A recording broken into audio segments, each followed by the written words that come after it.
My name is Angela Brown, and my business is Brown Angel Skin and Hair, a plant-based clean beauty product line that features vintage Black actresses on the labels. My business is a micro business, and I was concerned about taking that risk to get this new concept out. The Comcast Rise grant has given me an opportunity to take that risk and scale up my business and take it to the next level. I feel that my business helps increase representation for Black women on the shelf. With midterm elections almost behind us, the results suggest that Americans are ready for a change. I think people are really disillusioned with the federal government and how hard it is to create change at the federal level. It's much easier, relatively speaking, to create change at the local level. And how can our country begin to close the political divide? If you focus on serving everyone in the community and not just people who already think like you, you're going to get insight that you didn't have before. This month on Civic Cocktail, we examine the lessons learned from the recent election. Hello and welcome to Civic Cocktail. With our region and our nation counting votes from the midterms, and so many issues pulling us left, right, and upside down, it's time for some real talk about politics and power. How is the political landscape changing? When so much about our political process feels so messy, divisive, and even volatile, what does it take to win a race, bring about a new policy, or just lead? Here to help us unpack these questions from the perspective of the elected official is my first guest, Girmay Zahilay. He has served as King County Councilmember for District 2, which stretches from the University District in Seattle all the way to Skyway since 2020. Girmay, thanks so much for joining us. My pleasure. Thanks for having me here. Totally. Well, to kick us off, you're sort of a social media savant. You've posted explainers there about things like how the county budget process works, Yep. the map of county governments, Yep. Even answering viewer questions if they haven't. Yep. Why do you do that? I got into this job so I can help people who are struggling the most and help people who have the least influence over government. And if I want to do that, I need to be able to bring them in and have them know what King County even is. I work at a level of government that a lot of people don't really know about, a level of government that sometimes feels a little bit removed, county government. And so my goal is to meet people where they are. If people are on social media, I want to use social media to open up the doors to county government, let them know what it even is, what levers do they have to pull in order to create change. If people are in apartment complexes and far south from the King County Courthouse, I want to go over to those apartment complexes and hold town halls, just meeting people where they are and letting them know what government does so that they can use it as a tool to improve their communities. Mm-hmm. And in the case of these explainers, one would think that either there'd be some other way that they would know, like how King County government works. Why don't they know? Why is that something that's removed, to use your phrasing? There are no resources for this. You know, if you want to know what Congress does, you can Google it and find out what Congress does. With King County, or really any local government, there are way fewer resources than, you know, the federal government, for example.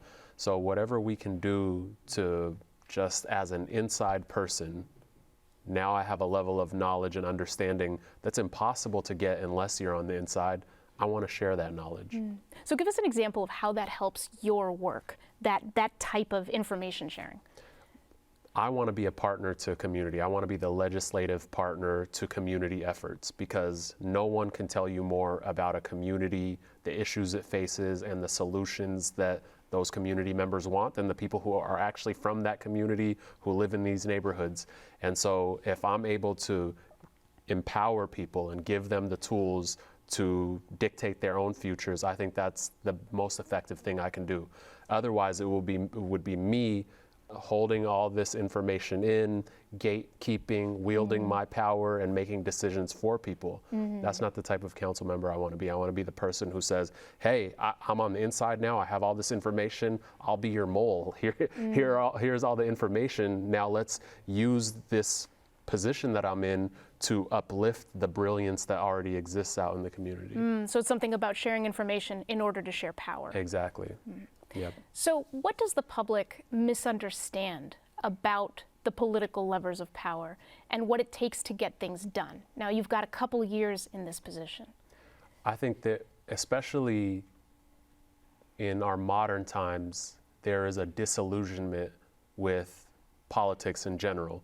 But I think people are really disillusioned with the federal government and how hard it is to create change at the federal level.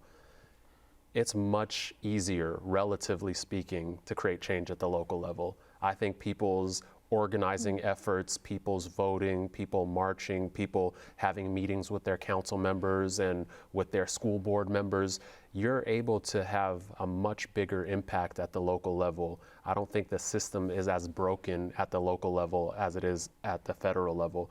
So what do people misunderstand? I think some people take their disillusionment with federal politics and apply that to local level, and it has them disengage in a way that I don't think is necessarily the right move, because I do think change is possible at the local level. Well, that's good news. Something is easier about politics. Easier is a right relative here. term. I'm not saying it's Right. easy. Relatively easy. Relatively, it's doable. Yeah, interesting. And how can people take that to heart? How can they see that it is easier? What is a first step that they can take to gain this kind of influence as you've seen it? I'll answer that question with a success story. So before I got into office, there was a neighborhood in my district called Skyway. It's unincorporated King County. It's 70% people of color. It's the highest proportion of black people in the state of Washington.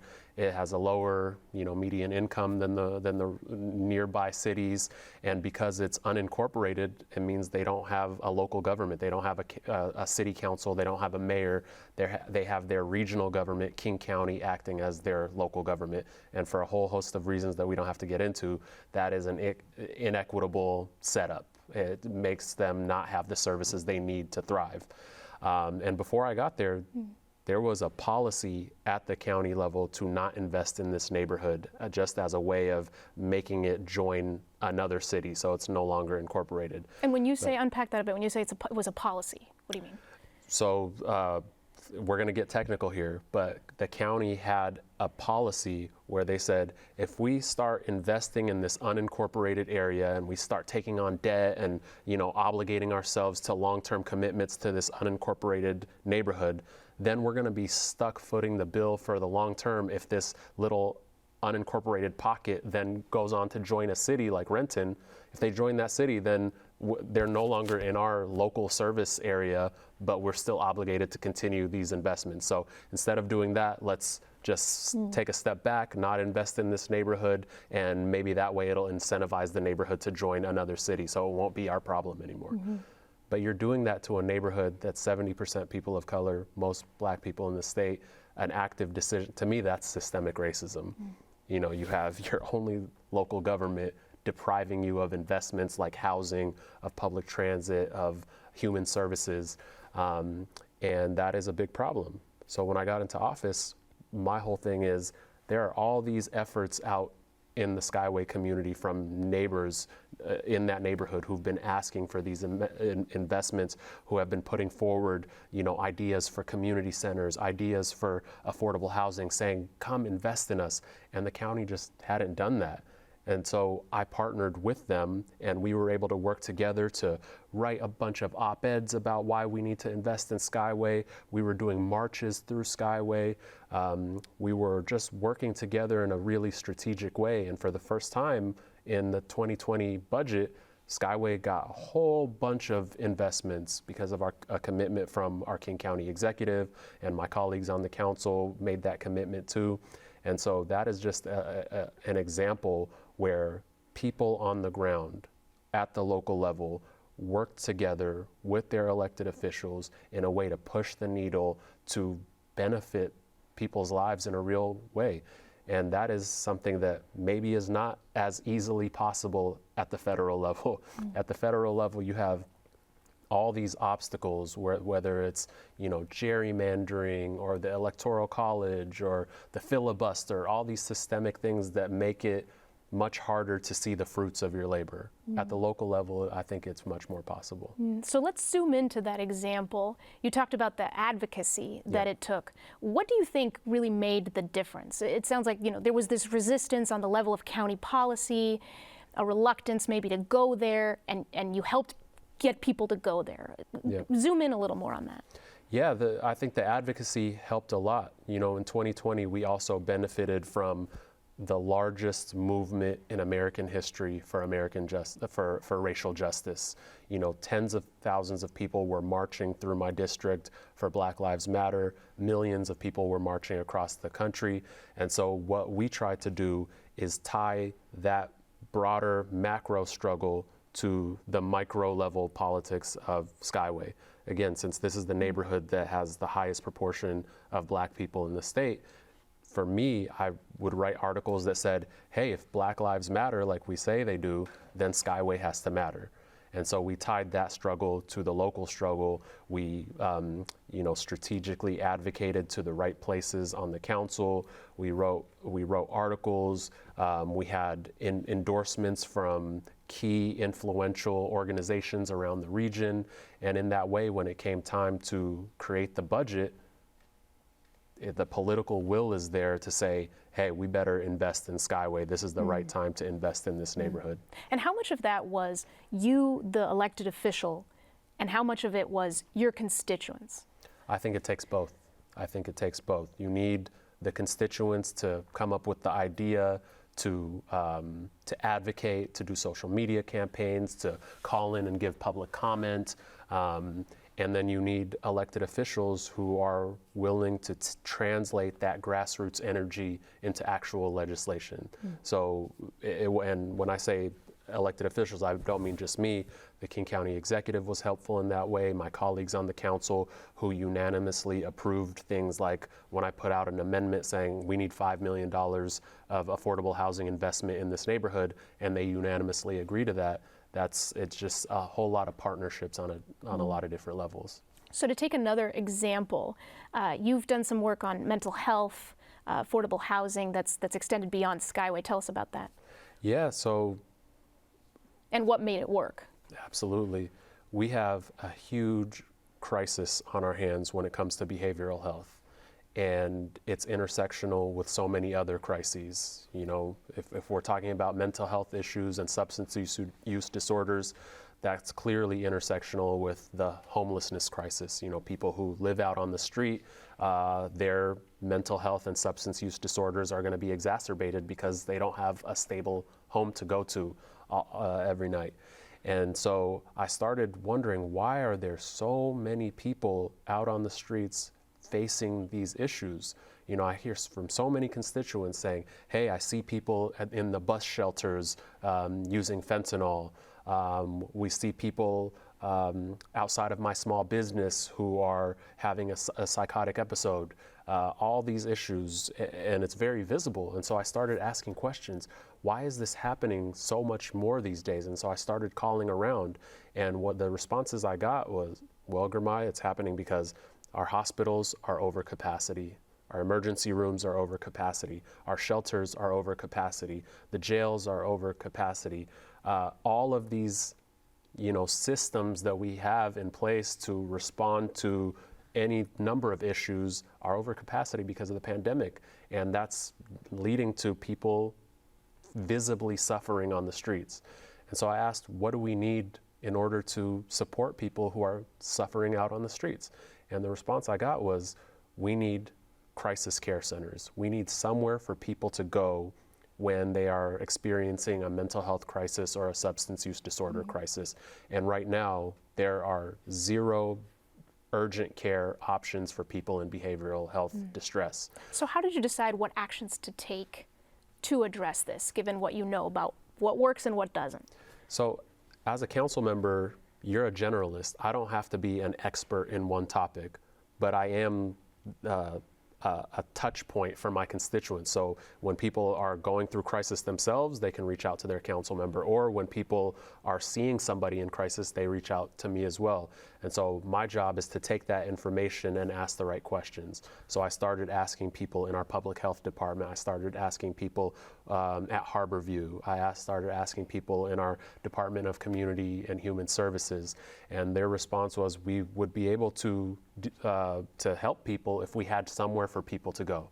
They said there are 3 components that we need to respond to this. We need somebody that you can call if you're seeing somebody in behavioral health crisis or you're having it yourself. You need to be able to pick up the phone and have an option that's not 911, because the answer is not somebody with a gun to show up into those situations. Then, once you have somebody to somewhere to call, you need somebody to show up. Once you have somebody to show up, you have to have somewhere to take people. Somebody to call, somebody to show up, somewhere to go. And that somewhere to go is something we don't have. If you break a bone in King County, right now you have urgent care options. You can walk in somewhere and you can get treatment. If you're going through a behavioral health crisis, there are 0 urgent care options for you. You cannot just walk in somewhere unless you're talking about an emergency room, which is not the right response to that. And so that's the proposal before us, is to create 5 crisis care centers around the region where people can get 24/7 access to the help they need when they're going through a behavioral health crisis. So switching gears, we've talked about some of your successes, some of the places you're pushing. Where have you failed and why? Ooh, that's a great question. I would say that when you're at a level of government like county government, you just don't have the jurisdiction you need to solve the scale of the problems that we're seeing right now.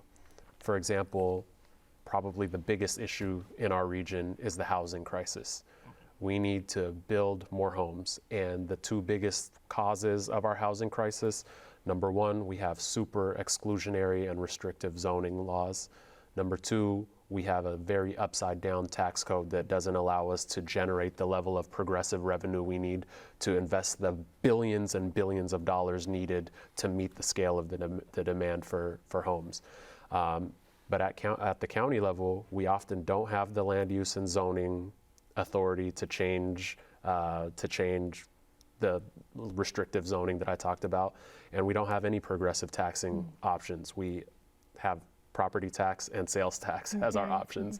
So have you tried and sort of failed and run into this, or is this more of a barrier that kind of keeps you from? It's a barrier because people rightfully ask us, why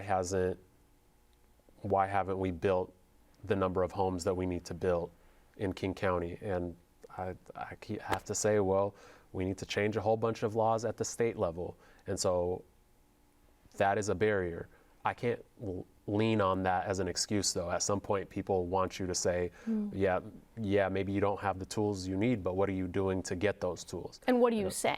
I say I'm going down to Olympia and yelling as loud as I can to get those things changed, but it's going to take time, and it's going to take a lot of messaging changes, too, because there have been recent polls done that show that actually like 70% of people in Washington don't want an income tax, don't want a progressive income tax, because I think people interpret it as, you're just going to tax me more in a year when inflation is already eating up my buying power for the things that I need to survive.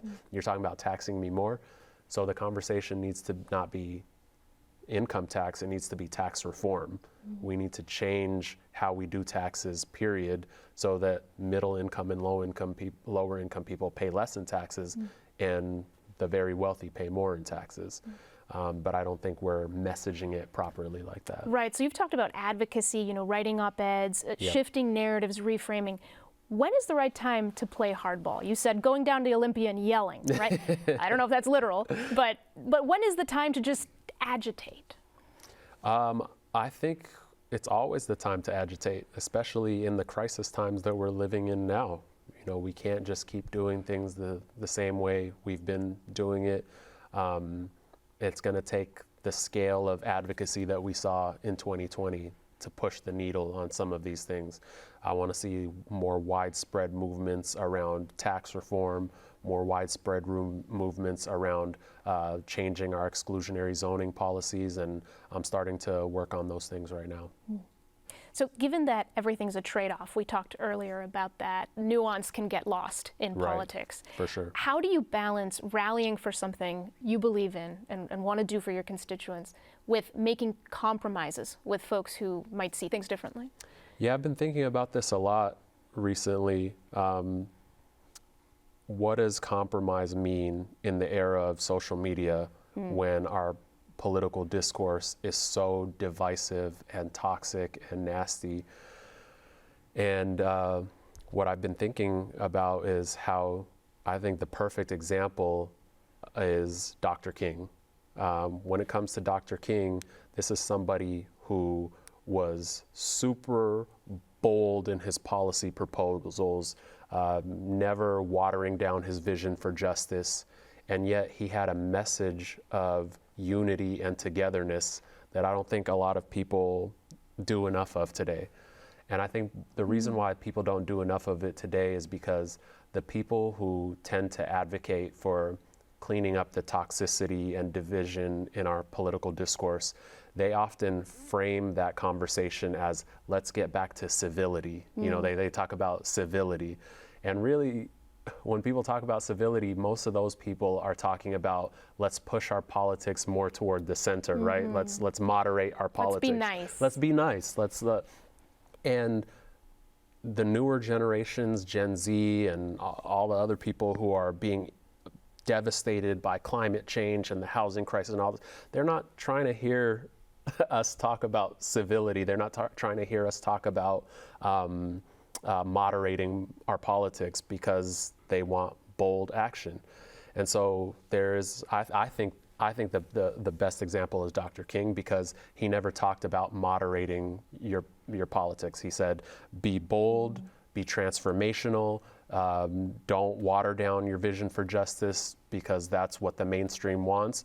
But at the same time, don't do personal attacks, don't, unnecessarily divide people, don't drag people on the internet. Those are the kinds of things that I think he would say. I think he would tell us, log off the internet, talk to people in person, go and talk to people who are different from you, see each other's hearts, understand each other, and see why we're requesting bold change. And I think that's the only way that we're going to be able to find, common ground, whatever that means. I don't think it's really about common ground. I think it's seeing each other's humanity. So earlier we were talking about the pandemic. You started your term in 2020 and have had some of the more turbulent years in modern politics and in our society in general. In-person events, showing up to them, you were telling me that you were a little skeptical in the beginning of their impact, but changed your mind.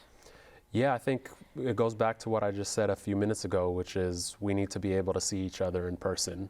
I think it's so easy to dehumanize each other when it's on Twitter, when it's on Facebook, when the person that you're talking to is just a digital image rather than a human being in front of you.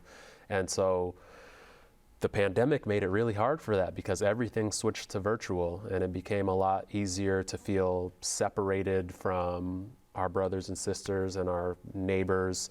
And so I took every chance I could to see people in person in a safe way that was socially distanced, that abided by public health requirements. And one example would be the handing out masks.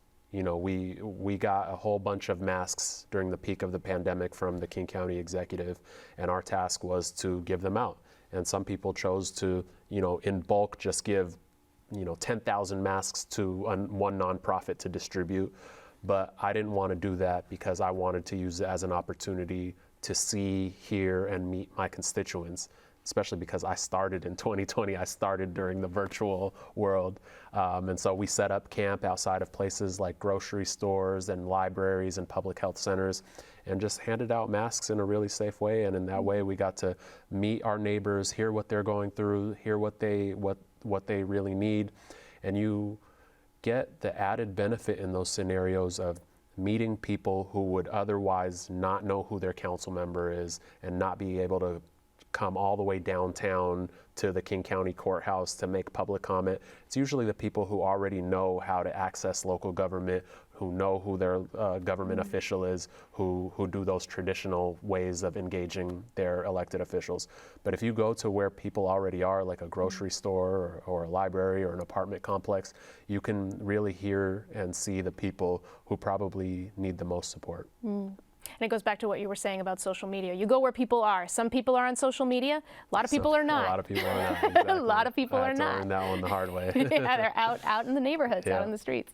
So you represent, as you've said, some of the most diverse areas of our region, different languages, different cultures. What lessons do you bring to that challenge? What have you learned? Trusted partners, not necessarily trusted for me, but trusted for the communities that I want to work with. You know, if I would just engage with my constituents the way that I'm personally comfortable with, I would do all my community engagement on Instagram. Yeah, easy. Easy, We'll just sit done. behind the desk and we're good. And I did have a small period where I was doing stuff like that, where it's like, I'm the cool young council member, I'm gonna stay on Instagram. And then I slowly found out that, a lot of people don't use Instagram, and they're like, what the hell have you been doing for the time that we've elected you? And so relying more on, again, meeting people where they are, relying on small ethnic newspapers and going to community centers that people frequent, and partnering up with community organizations that already have deep ties to a neighborhood, and they have relationships with seniors in their disabled community members there, and partnering up with them to get the word out and get resources out, I've found to be really effective. Yeah. How do you know if you've reached out far enough? It seems like such a challenge Yeah. with so many different people. Yeah, I think it's just a process. I don't think I've ever done something where I was like, we 100% got everybody that we want to reach out to, but you can do better every time. You can challenge yourself every time. You can ask the right questions. You can go places where you don't think that people will otherwise see you and reach you. You were saying in the beginning, people have become disenchanted with politics, you know, Yep. especially at the federal level, but really across the board. Right. What advice would you give to anyone looking to run for office? I would say, number one, running for office is not the only way to create change. I think people should really reflect on the things that they love to do, where they feel alive doing it, and use that gift to create positive change in your community. If you're an artist, you can absolutely use art to change your community. If you're a teacher, you can definitely, and they do every day, create positive change.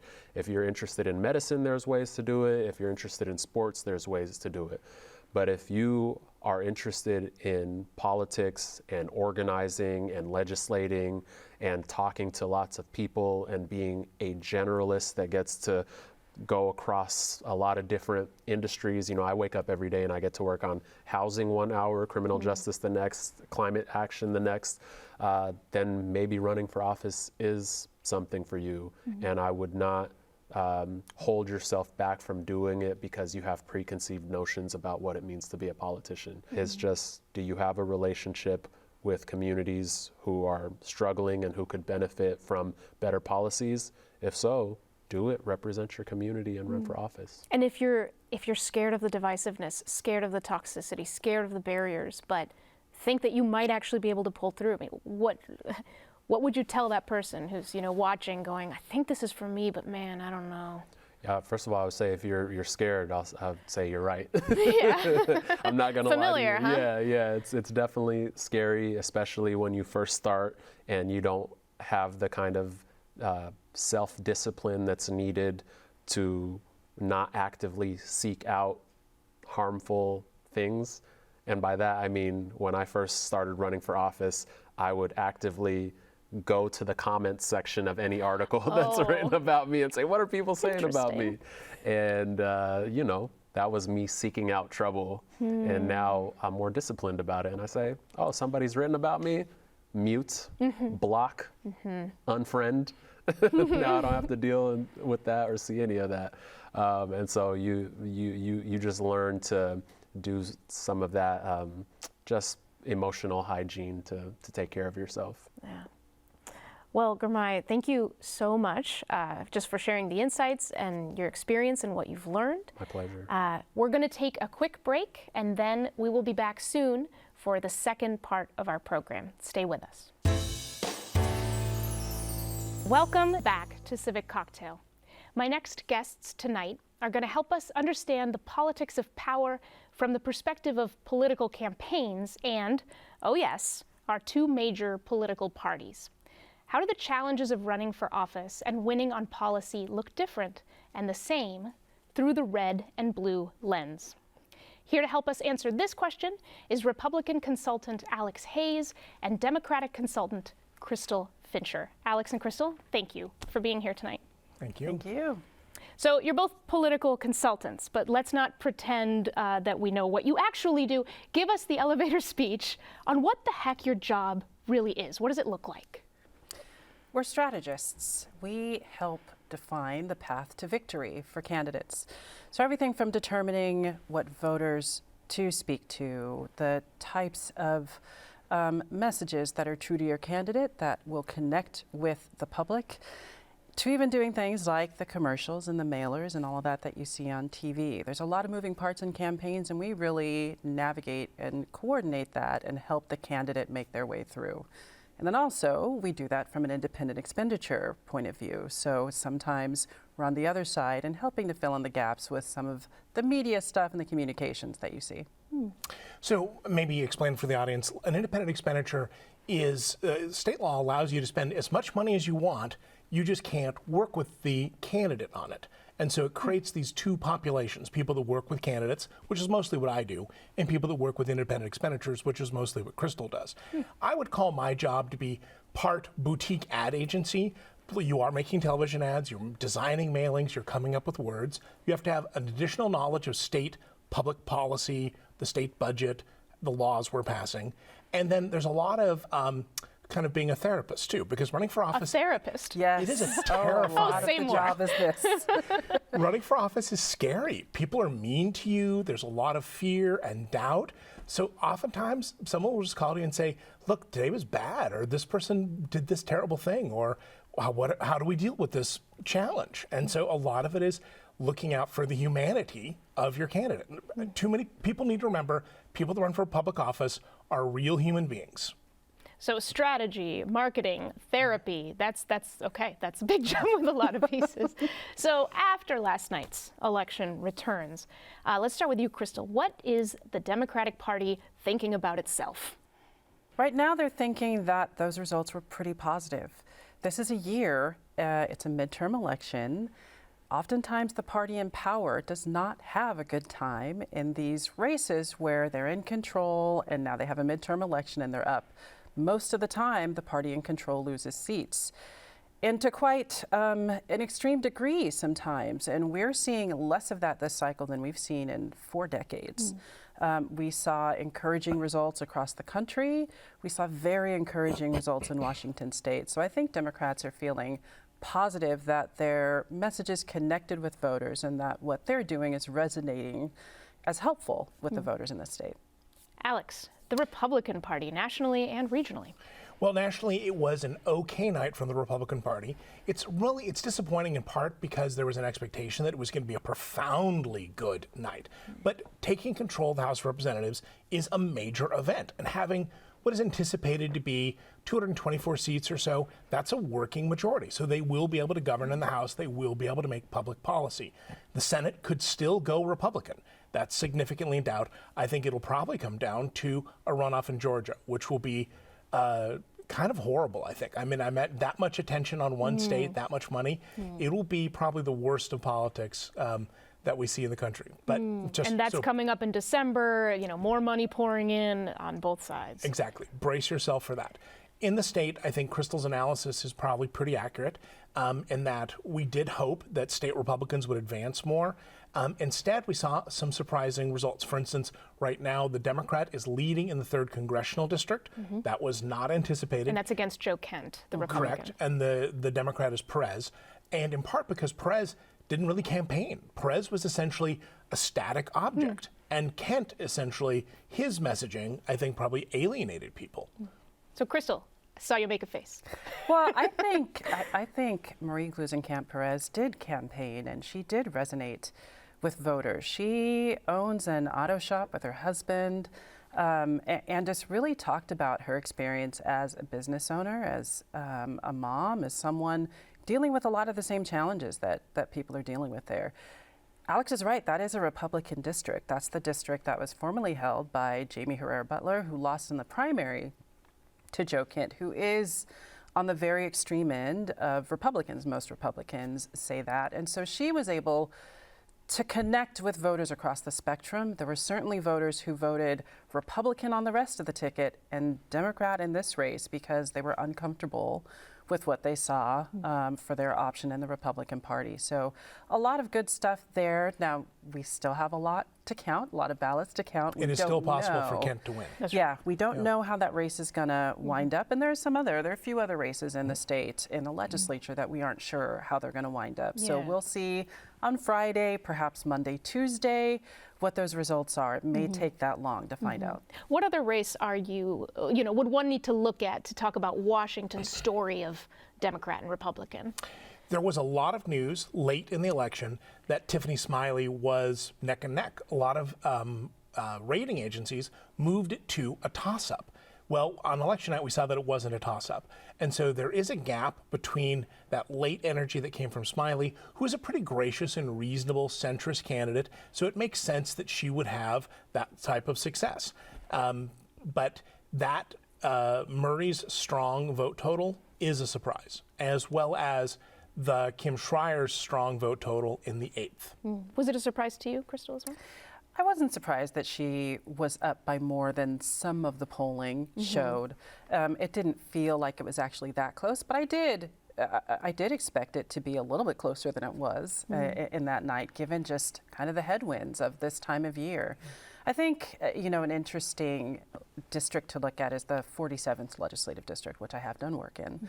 But it is a swing district in Washington. It has been purple. They've elected both Democrats and Republicans, and it was really in question what was going to happen in this race. They had a Republican, African-American Republican running for a Senate seat. It was an open seat, who they were hoping was going to be moderate enough to connect with voters, and a state senator previously who was running again for the seat as a Democrat. And we weren't sure how it was going to turn out, but it looks like just some of the issues that Republicans stand for weighed down the party. And not just choice, talking about public safety. That message did not connect. And we also saw that in the King County prosecutor's race. Issues of health care and just some of those basic cost of living issues seemed to weigh Republicans down, and that message didn't really connect. And voters seemed to say, hey, we actually trust Democrats more to solve these issues and move them forward. And now there's going to be an expectation that action is taken. So we're going to move on, but you made a face, so I want to know. We don't see any evidence that voters rejected the Republican position on those topics. So there's no polling that suggests that. There's no footprint that would reveal that. But we can say is that other factors perhaps overcame those. Voters routinely said inflation, public safety were top of mind, but they also said abortion was roughly number 2, right? So it could be that the Democrats did a better job motivating their people to vote than the Republicans did. But I don't know that people rejected the Republican view that we need more public safety. So we said we'd do real talk about politics and power. Alex, you're a Republican in Washington State in 2022. Yeah. How's that going? Well, you have to remember about me. My family moved here in 1842. We came in the first wagon train. So I am committed to the welfare of our state, and I believe that means being a moderate Republican. Now, you're getting a somewhat different spectrum in this conversation because I'm a moderate Republican and Crystal's a more moderate Democrat. So there are people to my right and to Crystal's left, just to put this in a very real moment for us. But when we look at the history of Washington State, we see routinely the people who've done the best job governing have invariably been moderate Republicans. Dan Evans is our best governor in history. My hero, moderate Republican. Slade Gorton, a truly monumental intellectual figure who did fantastic things for the state and the nation. Kim Wyman, such a good, reliable public servant that the Biden administration hired her. The single most competent and ethical leaders in our state have been moderate Republicans. And Jay Inslee is a train wreck. He is the least competent governor in the country. And contrast that to Dan Evans, big gap there. So do you sense that Washington could become Republican again, given where the party is right now? I'm seeing some optimism, but... So you're seeing a loyalty and a commitment, what I call statriotism.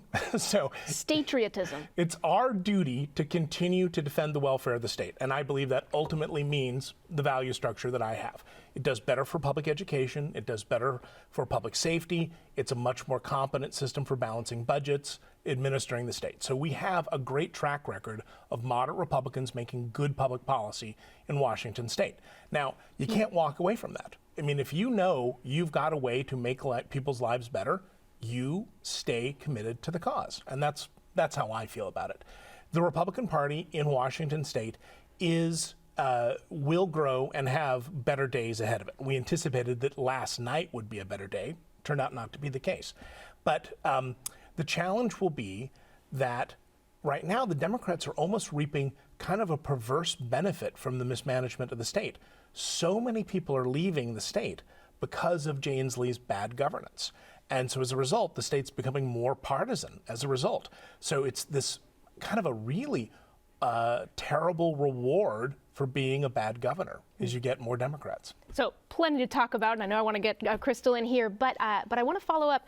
What are some issues that conservatives in our state care about that tend to get drowned out? So I recommend that we think of Washington State kind of as a mercantilist economic model, where you have Britain and India, where you have Seattle and rural Washington. Seattle routinely makes decisions. They failed to fund rural schools adequately in a system that's just cruel. It's inhumane, the failure of state government to adequately fund rural schools. And that's decisions made by Seattle just out of spite. The suppression of economic activity in rural Washington. The Governor Inslee has destroyed job site after job site in rural Washington by applying for the first time ever these unique environmental demands that he has. And so those are often private sector union jobs too. So you're seeing a transition of labor away from the Democratic Party, private sector labor, because of Jay Inslee's hostility to work sites. So this tension between the wealth and the power of Seattle and rural Washington is significant. And Seattle routinely votes to make rural Washington poorer. So, Crystal, Washington is still considered a safe state for Democrats broadly. So does the party or candidates need to bother making compromises with Republicans? I think what it really is does the party do what is helpful to their communities? What we just heard from Alex was a passionate articulation of the Republican position. But I would say that it's not quite connected with reality. Our state's population has grown. Voters clearly did not agree that Inslee was not performing up to snuff. And it is really easy to name off Republican governors, legislators, because there just have been so few of them. Voters just reject them and reject what they have said that they stood for. Now, what that doesn't mean is that Democrats just get to rest on their laurels because they continue to say that the Republican positions and stances are unacceptable. Democrats still have to deliver for their communities, and I think that's what the focus has to remain on. The party label kind of tells you about some positions and what a general policy orientation is. But there's so much within that policy. Okay, we do need to address climate change. The how is a range of policy proposals that we have to get in, and that's where compromise is brought. We do have to make our communities safer and continue to invest there. The how is a variety of policy positions. We're seeing that with all of these issues. And so now it's time to deliver. Now it's time to work through the how. And there's compromise and there's conversation and there's working through all that. But I think the top line is that voters do expect action on climate and have continued to reinforce that.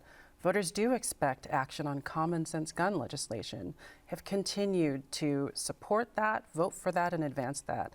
Voters do expect us to be investing in holistic, comprehensive public safety solutions that go beyond policing to investing in behavioral health solutions and responses that address the immediate need that may not be able to be handled most effectively by a police officer or by a jail because they just don't have the tools to address some of those holistic issues that we're dealing with. Voters are demanding that, and it's time to address that. And the details in working through that are what we're going to continue to see. So clear disagreement, clear friction, but also a mandate to solve some big problems. So do the Republicans need to make more compromises, Alex? Republicans classically have worked well with Democrats because they're in the minority, and they have to. There's this sort of power in the minority that hardly ever gets discussed, in that you'll have like a highly educated legislator on a particular topic, Andrew Barkas, a friend of mine. He'll step in and he'll say, this bill just doesn't make sense because he has a knowledge about housing and transportation. And so that ability to kind of quietly meet with a Democrat and fix a bill never gets really captured, but it is a significant part of being in the minority. One of the challenges we have is that we really aren't seeing a connection between evidence and decision making. So our state has rolled back gun rights significantly. The University of Washington did a study. There's no nexus between diminishing gun rights and increasing public safety. It just hasn't been materialized. We were promised this for years. Voters have diminished people's gun rights, but we have not seen the increase in public safety. A huge disconnect there. The average Republican-controlled school district in Eastern Washington does a better job educating students of color than Seattle does. This is a massive disconnect. And so Republicans, where they do govern, are doing a better job for constituencies that a lot of Democrats would probably claim Republicans don't care about. But we're literally doing a significantly better job, especially on education. So next up, this is a two-parter. And this is important to a lot of people. So first, do you think our democracy or democratic republic is in danger? And if so, how do Democrats and Republicans view that question differently? I'll start with you, Crystal. Yes, I do. And I think fundamentally it has to do with the consistency of accountability. It has to do with not excusing illegal acts. We have a lot of talk about rhetoric and conversation, and we hear a lot of troubling rhetoric. Where we get into dangerous territory is where that rhetoric leads to action and then excuses, encourages, and reinforces that action. When we see a violent insurrection on January 6th, and then we all hear that, it was just no different than a tourism, than tourists looking at the Capitol. It was just people protesting and expressing their First Amendment rights. These are political prisoners and patriots. They were violent insurrectionists. They hurt people. People died as a result. And that was an offense against the foundations of our country and our Constitution. That has to be held accountable. If people are part of that, they need to be held accountable. And we cannot tolerate people continuing to reinforce violent acts. If there are shootings, any acts of violence, there needs to be accountability for that and not excusing of that across the board on all sides, right? And so when we see issues like voter disenfranchisement, when we see issues like the attack on trans people, the attack on Jewish people, the level of anti-Semitism that we're seeing just willy-nilly in public and people feeling very comfortable saying things like that is troubling and it's scary. The white nationalism and racism that we're seeing is troubling and scary, and these things lead to violence.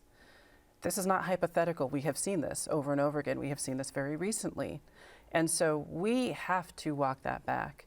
We have to make sure our institutions are resilient and are protected against people who want to undermine them. This is beyond a Republican and Democrat issue. This is about issues with our country. And there are lots of Republicans who agree with that. That's not the entire party, but I think one troubling thing that we are seeing is that there are many Republicans in leadership who are doing this, who are elected officials. We're not just seeing this from the fringe of a party. We're seeing this from leaders in the party, from people who are elected and reelected. Now, encouraging yesterday, we did see a number of politicians who have been part of advancing the big lie lose in their races, which is encouraging. But we do have a number of electeds in other places that are doing that. So I think we just have to be really careful that, hey, there's a place for discussing issues and talking about policy. But when we're looking at undermining elections, denying the peaceful transfer of power, and the things that underpin this democracy, that's where we get into trouble, and that's where we have to firmly say no. We have to firmly stand up against racism, anti-Semitism, homophobia, transphobia, where we see it, and confront it where we see it, to call it where it is, to call it out and say it's unacceptable. So let me turn to Alex on this, and you know, if you could, there's a lot there to respond to, but if you could just answer the first question: do you think our democracy or democratic republic is in danger, and if so, how do Republicans and Democrats see it differently? Here is, I think, maybe the most useful insight. It is in danger because each see it the same. There is a phenomena, the Radio Rwanda phenomena, Say that again? Radio Rwanda, where the genocide in Rwanda wasn't because people wanted to murder their neighbor. It was because they thought their neighbor was going to come murder them. And so this false impression that the other party is more evil than it is and plans more horrible things for you. A lot of what Crystal said is factually inaccurate, but it is part of the Democratic narrative now. Now, I denounced January 6th immediately, but the troublesome thing is it's impossible to talk about January 6th with accuracy. You either have a population that wants to deny it was serious, and you have another population that exaggerates how serious it is for political benefit.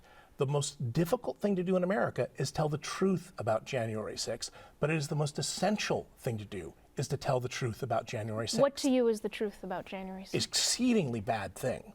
And President Trump did want something really bad to happen, but almost every other component of civilization in our society did the right thing.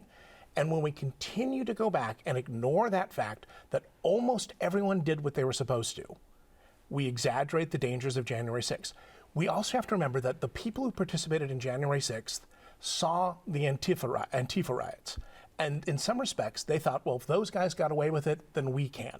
And so in Crystal's analysis about political violence, she left off something that is considerably more violent than January 6th, but January 6th took place at a key moment in space. So I want to clarify that I'm being very accurate there. But when we ignore, when we have double standards for these sorts of things, it creates this doubt, it creates this fear. And we need to tell the truth about these things. It's very important. There's one act of profound dishonesty from the US Democrats. They spent $170 million advancing people whom Crystal tells us are essentially fascists. If they are that dangerous, then why did the Democratic Party spend more money advancing the fascists than the fascists spent advancing the fascists? It was an act of significant dishonesty.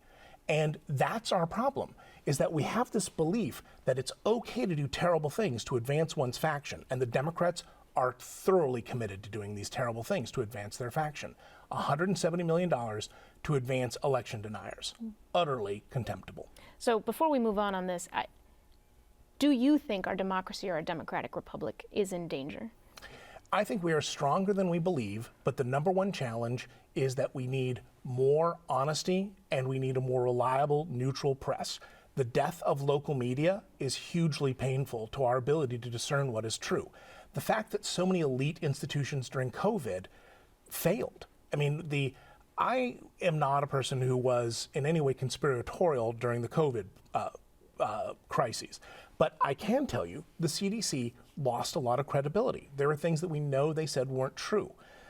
That's a huge disappointment. When people became worried or frightened about COVID, they were demonized as a result versus treated with compassion. And, you know, we should have spent more time helping people feel better about vaccines, masks, mandates. Instead, we demonized. There was a lot of othering in the language of fascism. So this segues us to the next topic. The levels of polarization, toxic polarization around the country are off the charts. As political consultants, how do you help your campaigns win without damaging people's ability to see and understand one another across disagreement? I think we have to tell the truth about what's happening. I think we have to be clear. You asked us a question. It was a yes or no question, and I started with a yes or no, right? And that's the simplest thing to do. You just asked him if our democracy, if he thought it was in danger. He didn't say no. He said a lot, but it wasn't a yes or no. I think we have to be clear about what we're seeing and what we're doing. And I think we have to be clear about what voters are saying and doing.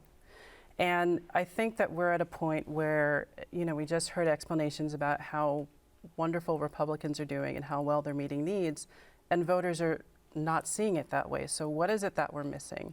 And I think the biggest thing is figuring out that gap. And that's, predominantly a Republican thing on after Election Day yesterday, right? But that's not only a Republican thing. That happens with Democrats too. So it really is stepping outside of the label, stepping outside of the party, and understanding that the first job is to help people.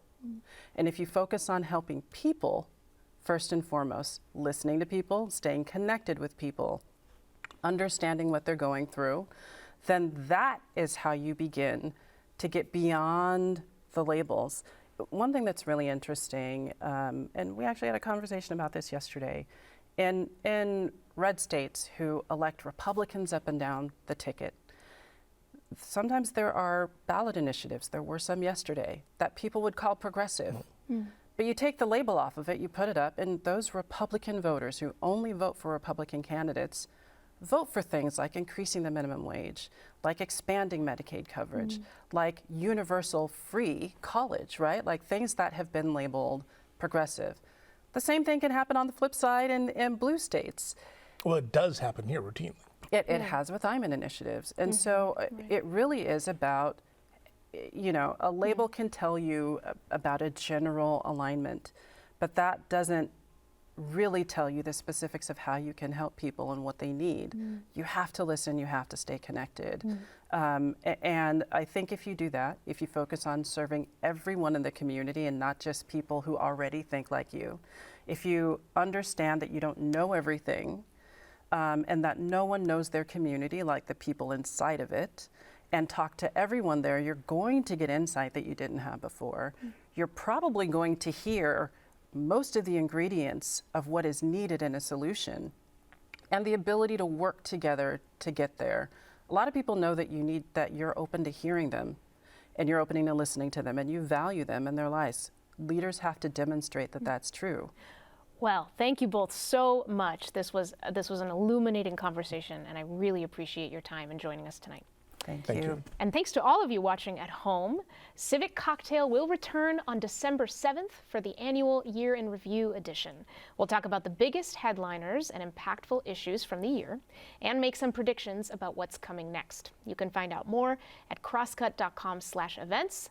Thanks, everyone. Alex, Crystal, thanks again, and good night.